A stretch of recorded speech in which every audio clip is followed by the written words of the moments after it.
আমি একবার একটা গবেষণা করছিলাম যে সবচেয়ে উত্তম মুসলমানকে, আমরা তো সবাই মুসলমান না, এর ভিতরে সবচেয়ে ভালো মুসলমানকে, জান্নাতে যাবে, আল্লাহর কাছে প্রিয়, এই মুসলমানটা কে, তার মার্কাটা কি? তো যত হাদিস এ সম্পর্কে আছে সমস্ত হাদিসগুলো ঘাটলাম, ঘেটে একত্র করলাম। খাইরুকুম, খিয়ারুকুম, আহসানুকুম, আহাব্বুকুম ইলাল্লাহ ইনদাল্লাহ, এরকম যত হাদিস আছে সবগুলোকে একসাথে করে দেখলাম যে কোন মানুষটা আল্লাহর কাছে সবচেয়ে প্রিয়। বলেন দেখি কোন মানুষটা আল্লাহর কাছে প্রিয়? একটা তো বললাম পরিবারের কাছে যে ভালো। মোটের উপরে যতগুলো হাদিস আছে আমি দেখলাম সমস্যা করলে 12-13টা আইটেম পাইছি যে এই এই কাজ করলে আল্লাহর কাছে ভালো, সে মুসলমানদের মধ্যে সবচেয়ে ভালো মুসলমান হয়। এর ভেতরে আশ্চর্যের বিষয় এবং শিক্ষার বিষয় হলো একটা হাদিস শুধু পাইছি বুখারীর, খায়রুকুম মান তাআল্লামাল কুরআনা ওয়া আল্লামা। তোমাদের ভিতরে যে কোরআন শিখে আর কোরআন শিখায়, এই মাদ্রাসায় জামিয়া হুসাইনিয়া আরাবিয়াতে যেটা হয়, যারা শিখে আর শিখায় কোরআন, এরা হলো তোমাদের ভিতরে সবচেয়ে উত্তম।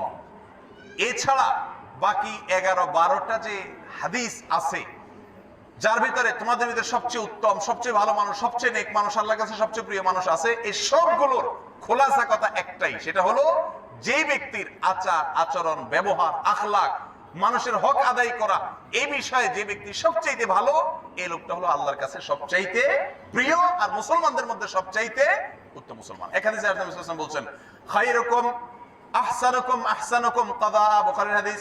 তোমাদের ভিতরে সবচেয়ে ভালো মানুষকে জানতে চাও, মনে রাখবা লম্বা টুপি আর লম্বা দাড়ি রাখছে, নিঃসন্দেহে এটা ভালো মানুষের মার্কা, কিন্তু আসল ভালো মানুষের মার্কা সেটা না। কোনটা? আহসানুকুম কাদা, আহসানুকুম আহসানুকুম কাদা।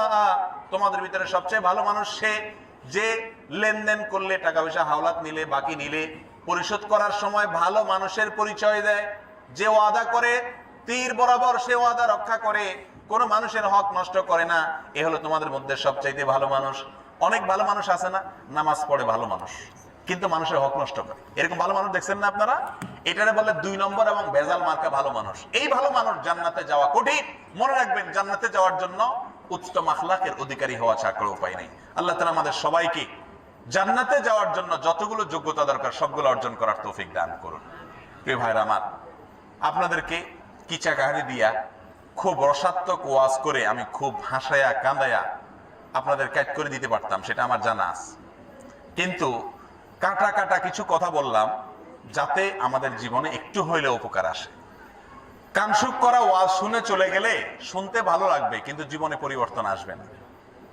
এই জন্য আমরা জান্নাতে যাওয়ার জন্য এই যুগে, আজকের যুগে মুসলমানদের যে অধপতন, এর ভেতরে 4টা বিষয়কে গুরুত্ব দিয়ে বলেছি। আবারও বলছি, ভালো করে শুনবেন। ঈমানকে ভেজাল মুক্ত করতে হবে, খাঁটি করতে হবে, 5 ওয়াক্ত নামাজ জামাতের সাথে পড়তে হবে, হালাল উপার্জন 100% নিশ্চিত করতে হবে। চুল পরিমাণ ভেজাল উপার্জনে থাকতে পারবে না। চুরি ডাকাতি 2 নম্বরই করে উপার্জন করবেন আর ভালো মানুষের লেভেল লাগাই নিবেন, কখনো আল্লাহকে সন্তুষ্ট করতে পারবেন না। দুনিয়ার মানুষের চোখে ধুলা দিতে পারবেন, মানুষ আপনাকে অমুক সাপ তমুক সাপ বলবে, কিন্তু আল্লাহ চোখে ধুলা দিতে পারবেন না। আর 4 নম্বর হলো উত্তম আখলাক। আখলাক বলতে পৃথিবীর কোন মানুষের হক আপনি নষ্ট করবেন না। আপনার স্ত্রীর সাথে আপনার ঝগড়া হয়েছে, আপনি চলে আসবেন ওলামায়ে কেরামের কাছে যে হুজুর, এক্ষেত্রে আমার হক কতটুকু, তার হক কতটুকু, আমি তার প্রতি জুলুম করছি কিনা, আমার কোনো ত্রুটি হচ্ছে কিনা। যদি অন্যায় হয়ে থাকে সঙ্গে সঙ্গে তওবা করে ফিরে আসলেন, কোনো মানুষের কোনো পাওনা থাকবে না, কারোর কোনো হক নষ্ট করবেন না, না বাবার হক, না মায়ের হক, না স্ত্রীর হক, না সন্তানের হক, না প্রতিবেশীর হক, না আত্মীয় স্বজনের হক, না রাস্তাঘাটে মানুষের হক, না সাধারণ কোনো মানুষের হক, কারোর কোনো হক নষ্ট করবেন না।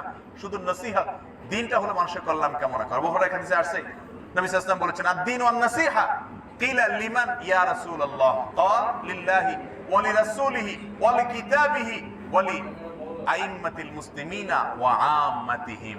দিন মানে হলো, ধর্মটা মানেই হলো কল্যাণ কামনা করা, আল্লাহর নির্দেশ মতে চলা, আল্লাহর কিতাবের নির্দেশ মতে চলা, আল্লাহ রাসূলের নির্দেশ মতে চলা, আর যেই সমাজে বসবাস করেন সেই সমাজের দায়িত্বশীলদের, সেই রাষ্ট্রের দায়িত্বশীলদের এবং সাধারণ মানুষের যে হক আছে এই হকগুলোকে আদায় করা, সবার কল্যাণ কামনা করা, এটাই হলো ধার্মিকতা।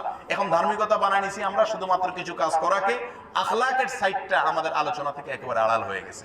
আল্লাহ তাআলা আমাদের সবাইকে আখলাকের দিক থেকে সবচেয়ে উঁচা আখলাকওয়ালা মানুষ বানায় দেখ।